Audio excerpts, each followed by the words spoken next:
Hi, everyone, and welcome to KeeperLive. I am Hanna Wong, Director of Public Sector Marketing at Cybersecurity. Keeper is the leading cybersecurity solution to help federal, state, local governments, and educational institutions prevent password-related data breaches. Keeper is also FIPS 140-2 validated and available on the FedRAMP marketplace. So this is our first Keeper Live of Cybersecurity Awareness Month, and every Thursday in October, we'll be going live at 3 o'clock Central to discuss a trending cybersecurity topic.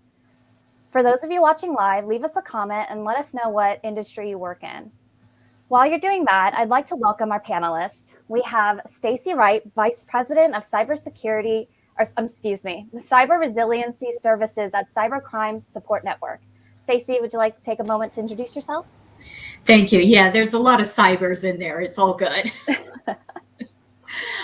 So obviously, I am Stacey Wright. I have been working in the cybersecurity and IT industry for a little over 20 years at this point, mostly focused in state and local governments and cybercrime, supporting both state and locals with cybersecurity and law enforcement with catching the bad guys.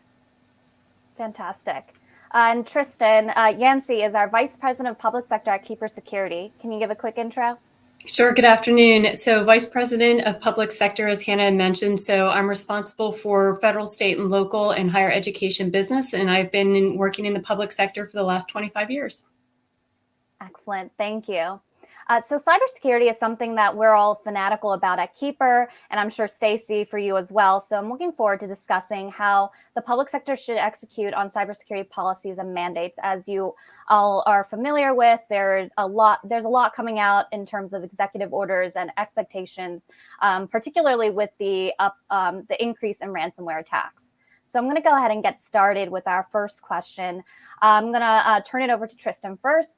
What was your first thought when President Biden released his executive order on cybersecurity? I guess specifically migrating to zero trust security. No, I think it's a great response to the way cyber criminals are working today, and having everybody basically, verify who they are through multi-factor authentication in order to reduce threats in the environment. Excellent. And Stacey? I really like that we're seeing this level of action at the White House. I think that is new and helpful. I also think that zero trust is not going to be easy or quick to implement, but it's the kind of change we actually need in cybersecurity to ensure that our environments are really secure and keeping up dynamically with the threats. So I was very happy to see it. Absolutely. I was sitting on a couple of webinars about a month ago, and they were talking about how zero trust is a journey. And I believe this executive order, along with CISA's zero trust maturity model, really address that this is an investment. This is a long-term goal and strategy. This is ongoing. This is never ending in our quest for stronger cybersecurity. So for the White House executive order and push to zero trust, how likely is that going to reshape government IT security strategies?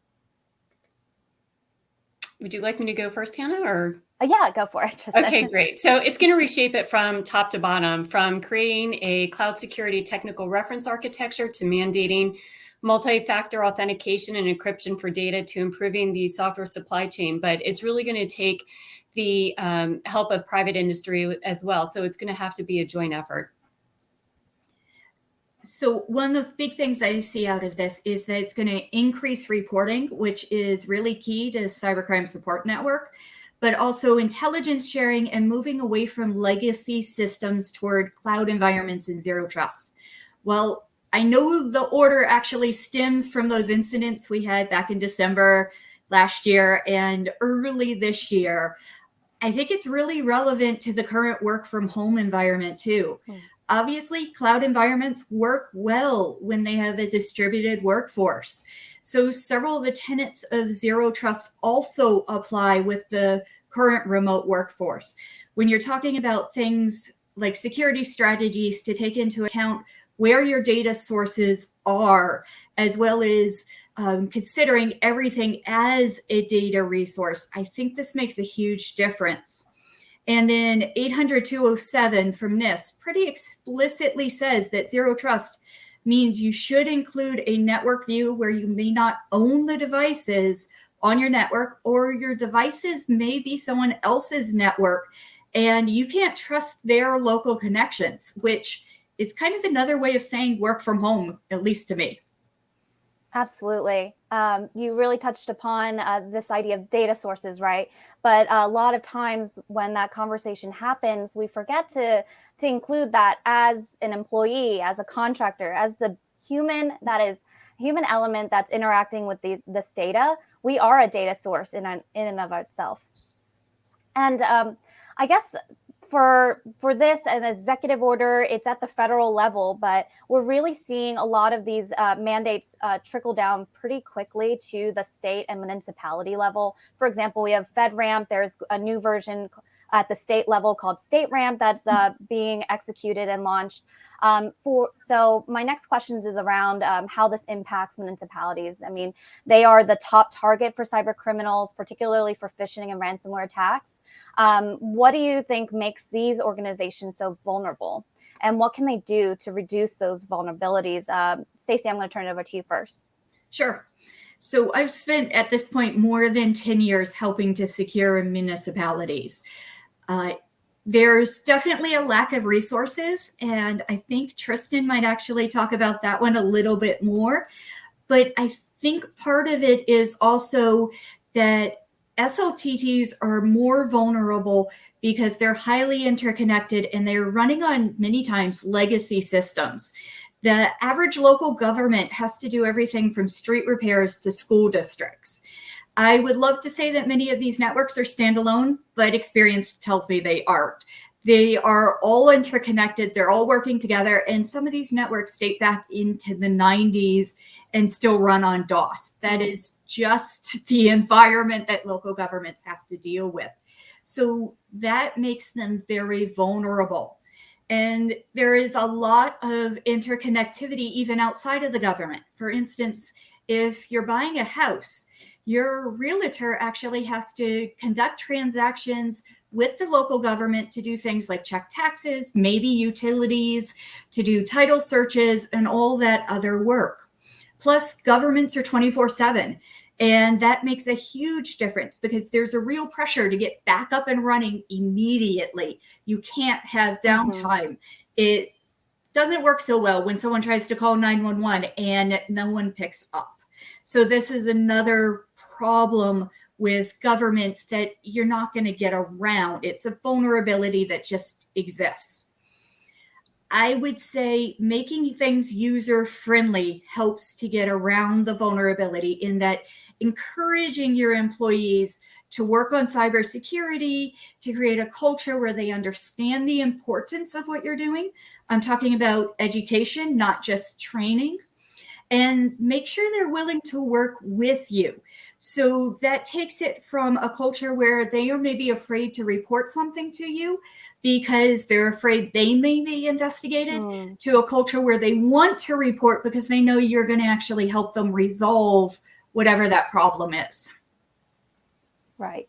Fantastic. And Tristen, I feel like you probably have a very good example of something that a tool that perhaps we can put in the hands of our employees at the state level. Yeah, just to elaborate on what Stacey was saying, municipalities just don't have the same budgets, not even close to their state and federal counterparts. So they don't have the resources to hire the needed security experts, nor the software to deploy to, ensure that they remain safe at a municipal level.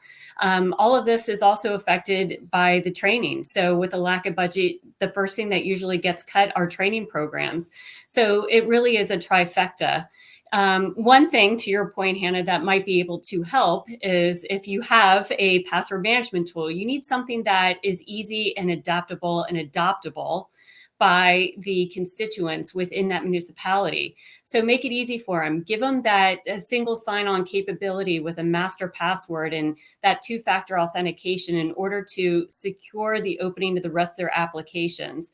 So give them one password to open everything. It really doesn't get any easier than that. Absolutely. And even with the 1Password, one of the things to keep in mind with a single use password is that like single sign-on, right? There's still gaps that need to be addressed when it comes to a single sign-on solution, and a password manager does address those solution gaps that would really expand and integrate along with your existing solutions. So, for example, as we continue this journey for modernization at the state level, at the local level, at the municipality level, we are able to integrate with the existing solutions in order to provide that zero trust, zero knowledge coverage. Okay, great. So, something like you mentioned, Tristen, something as simple as a password security management really enables the public sector to allocate resources and priorities like modernization. What are some other cybersecurity best practices that can be easily adopted by the public sector?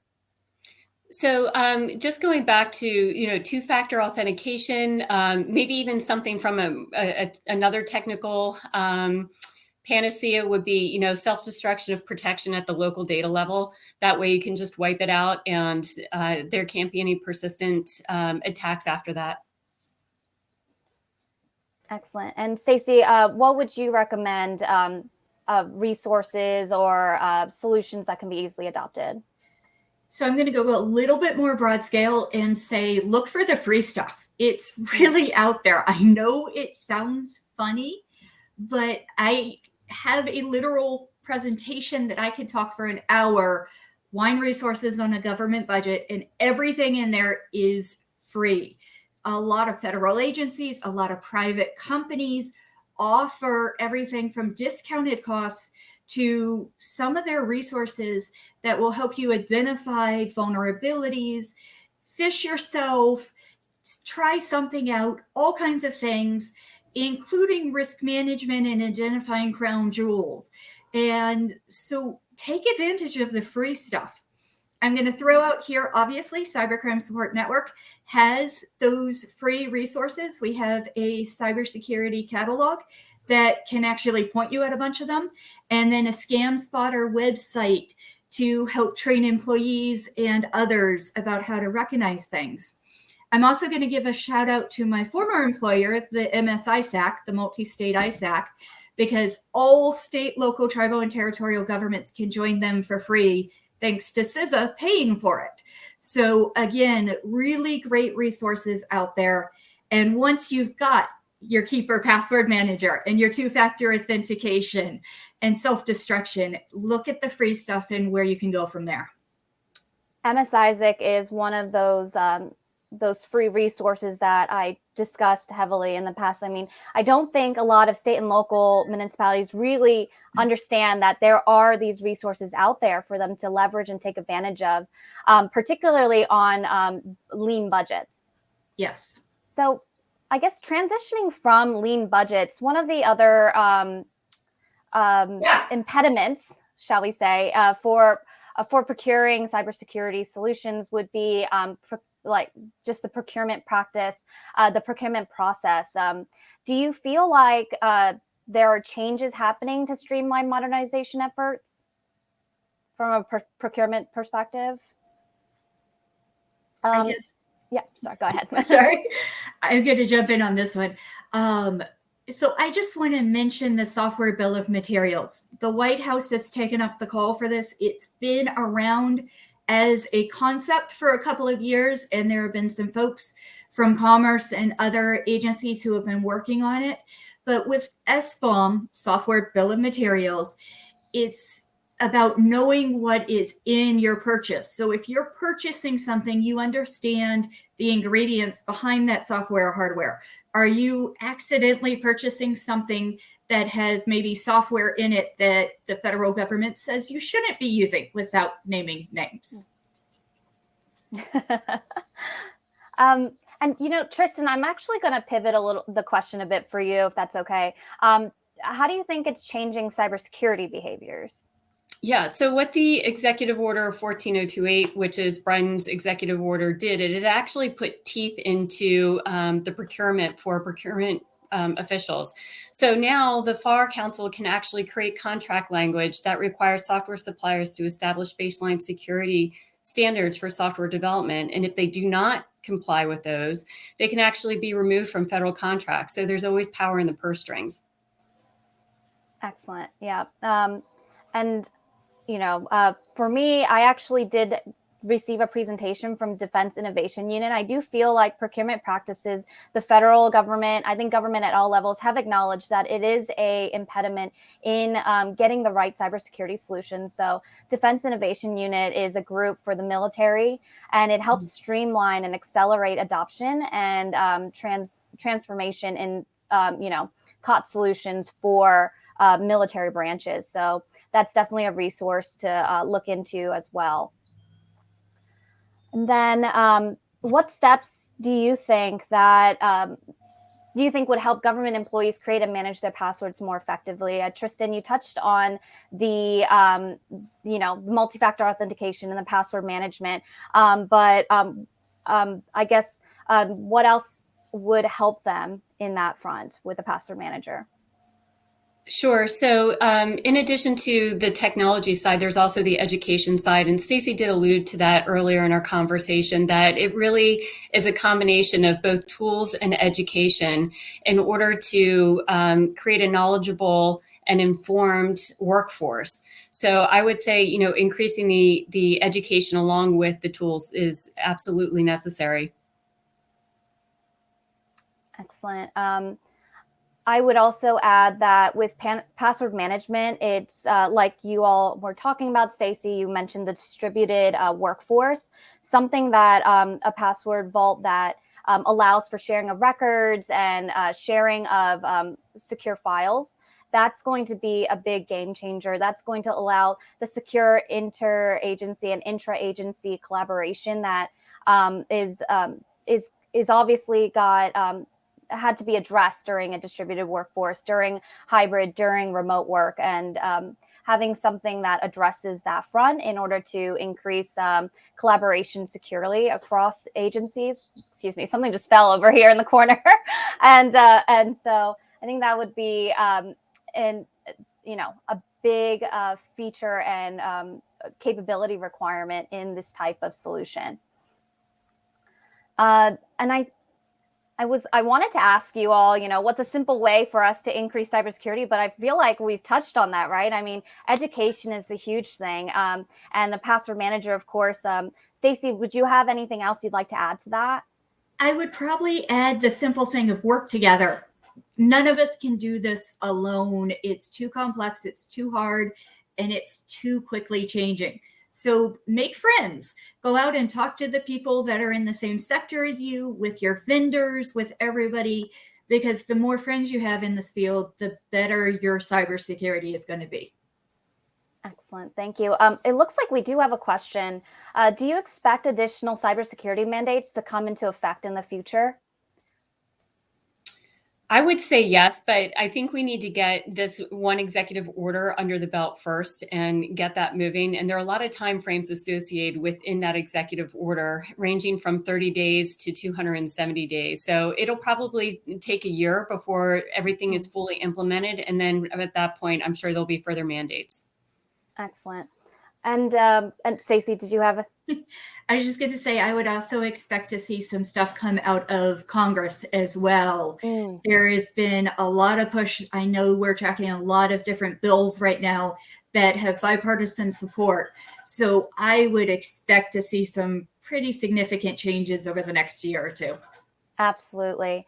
But back to this executive order particularly, what is the one piece of advice that you would want to give IT leadership for public sector organizations, whether it be federal, state, and local?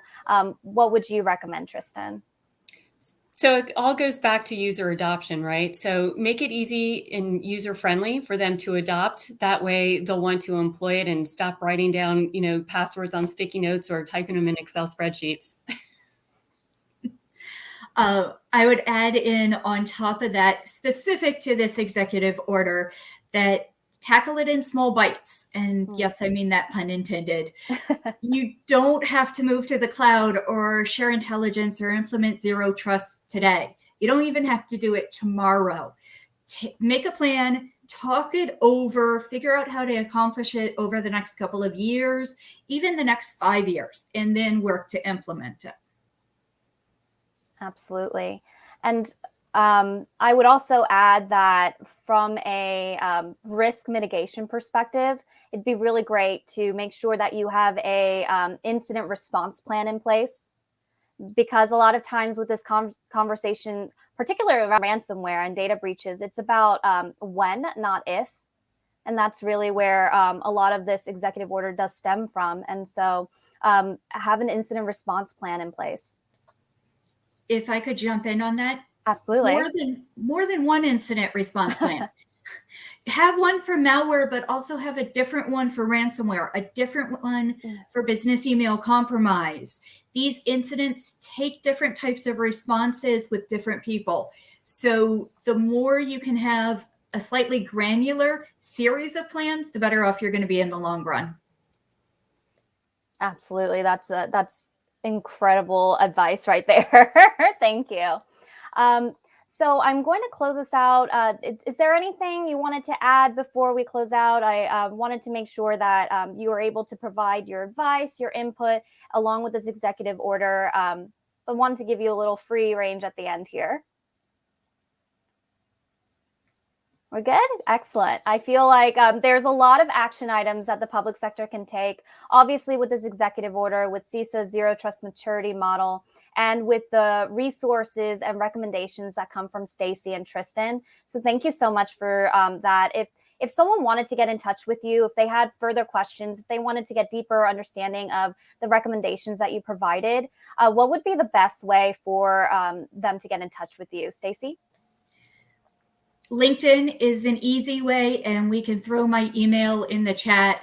Happy to take emails from folks. Please just don't try and fish me. Thank you. And Tristen, what would be the best way to contact you? Likewise, LinkedIn and email. And you can also contact us through public sector at KeeperSecurity.com as well.